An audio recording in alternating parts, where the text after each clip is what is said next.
नमस्कार। क्या आप जानते हैं एक ऐसे भगवान के बारे में जो भगवान शिव जी और विष्णु जी से मिलके पैदा हुआ हो, जो ब्रह्मचारी रहा हो और जिनसे मिलने के लिए उनके भक्त 41 दिन की कठोर तपस्या करते हैं? वो भगवान है स्वामी अयप्पा। पुराने काल में महिषी नाम की एक असुरी थी जिन्हें ये वरदान मिला गया था कि ना तो उन्हें कोई देव या फिर दानव मार सकता है, सिर्फ भगवान शिव और विष्णु जी के पुत्र ही उनका अंत कर सकते हैं। तब भगवान विष्णु जी ने मोहिनी अवतार लिया और भगवान शिव जी के तेज से हरिहर पुत्र अयप्पा जी का जन्म हुआ, इसलिए अयप्पा जी को हरिहर पुत्र भी कहा जाता है। अयप्पा को केरला के पंडलम राजा ने अपने पुत्र की तरह पाला।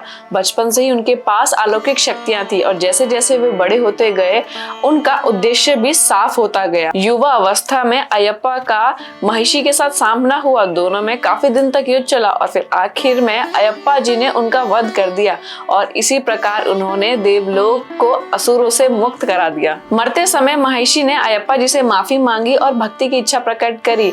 उनकी इस भक्ति को देखते हुए अयप्पा जी ने उन्हें मोक्ष का वरदान दे दिया। महिषी के वध के बाद अयप्पा ने राजा पंडलम जी से कहा कि मैं सबरीमाला के पहाड़ों पर तपस्या के रूप में विराजमान रहूंगा।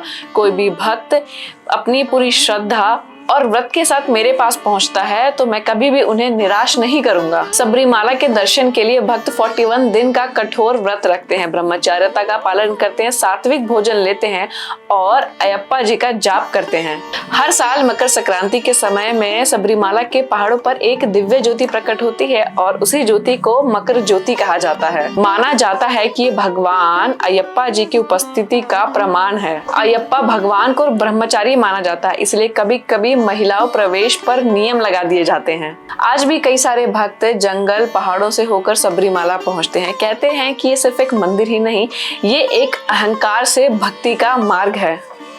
शंभू।